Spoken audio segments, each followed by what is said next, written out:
வணக்கம். தனலட்சுமி ராஜா, மதுரை. தெரிந்த கோயில் தெரியாத ரகசியம். அருள்மிகு வீரபாண்டி கௌமாரி அம்மன் திருக்கோயில், வீரபாண்டி, தேனி மாவட்டம். கௌமாரி அம்மன் சப்த கன்னிமார்களில் 7 கன்னிமார்களில் முதலாவதாக இருப்பவர் ஆவார். கௌமாரம் என்னும் முருகப்பெருமானின் அம்சமாகவும், மயில் வாகனத்தில் அமர்ந்து சக்தி வாய்ந்த பெண் தெய்வமாகவும், குலதெய்வம் வழிபாட்டுடன் சப்த கன்னிமார்கள் மற்றும் அங்க தேவதைகளின் வழிபடுவது மிகவும் சக்தி வாய்ந்தது. ஊர் செழிக்க, நோய் நொடிகளிலிருந்து நிவாரணமடைய, வெயில் காலங்களில் ஏற்படும் உடல் நோய் பிணிகளை தீர்த்து, துஷ்ட சக்திகளிலிருந்து ஊரை காப்பாற்றி மக்களுக்கு நல்வாழ்வை தரவள்ளக்கூடிய தெய்வமாகும். முருகப்பெருமானின் பெண் அம்சமாகவும் சக்தியாகவும் போர் மற்றும் வெற்றிகளை தரவள்ளக்கூடிய தெய்வமாக விளங்குபவர் கௌமாரி ஆவார். தேனி மாவட்டத்தில் உள்ள வீரபாண்டி என்னும் கிராமத்தில் பிரசித்தி பெற்ற பாண்டிய மன்னர்கள் கட்டப்பட்ட சுயம்புவாக உருவாகிய அன்னை பராசக்தியின் மறு உருவமாக கல்வி, செல்வம், வீரம் அனைத்தையும் தரவள்ளக்கூடியவர் கௌமாரி அம்மன்.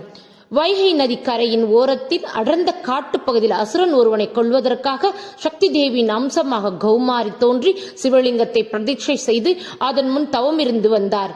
அசுரன் கௌமாரியை தூக்கிச் செல்ல முயன்றதனை தனது தவ நிலை ஞான திருஷ்டியில் அறிந்த கௌமாரி அருகிழந்த அருகம்புல்லை எடுத்து அவனை நோக்கி வீசினாள். வீசிய அருகம்புல் முக்கழுப்படையாக உருவெடுத்து அசுரனை 2ஆக பிழிந்தது. அன்னை கௌமாரி வழிபட்ட இத்தல சிவலிங்கத்திற்கு திருக்கண்ணீஸ்வரர் எனவும், இங்கிருக்கும் அம்பாள் அறம் வளர்த்த நாயகி என பக்தர்களுக்கு அருள்பாலிக்கின்றனர்கள். மதுரையை தலைநகரமாக கண்ட பாண்டிய மன்னன் வீரபாண்டியன் தனது ஊழ் வினைகளால் தனது 2 கண்களின் பார்வையை இழந்தார். பல கோயில்கள் சென்று வைத்தியங்கள் செய்தும் கண் பார்வை சரியாகவில்லை. கனவில் தோன்றிய சிவபெருமான் தன்னை வந்து வழிபட்டு தவம் இருக்கும் கௌமாரியை வணங்கி சிவலிங்கத்துக்கு சென்று பூஜை செய்து வழிபட்டால் கண் பார்வை கிடைக்கும் என கூறினார்.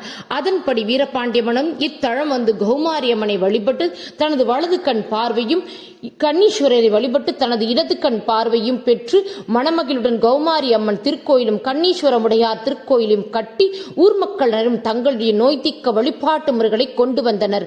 அதனாலே இத்தலம் கொண்ட இப்பகுதிக்கு வீரபாண்டி என்ற பெயரும், இப்பகுதியை சுற்றியுள்ள பல கோயில்கள் பாண்டிய மன்னர்கள் கட்டப்பெற்ற பெருமையை கொண்டது. வீரபாண்டி கௌமாரி அம்மன் கல்வி, செல்வம், வீரம் அனைத்தையும் தரவள்ளக்கூடியவள் என்பதும், கேட்ட வரத்தினை அள்ளித்தந்து அருள்பாலிக்கும் இஷ்ட தெய்வமாகவும் விளங்குகிறார். அம்மனுக்கு பக்தர்கள் மாவிளக்கு, சர்க்கரை பொங்கல் செய்து வழிபட்டு வந்து தங்கள் வேண்டுதலை நிறைவேற்றி வருகின்றனர். எங்களது சேவையாளர் குரு 20/8/2025 அன்று ஆடி திருவிழா முடிந்த பின் இக்கோயில் உழவாரப் பணியை செய்து கௌமாரி அம்மன் திருவருளுடன் கண்ணுக்கு ஒளிக்காட்டி அருள்பாலித்த கண்ணீஸ்வரருக்கு திருக்கோயிலுக்கும் சென்று எங்கள் பணியை செய்து முடித்தோம். நன்றி, வணக்கம்.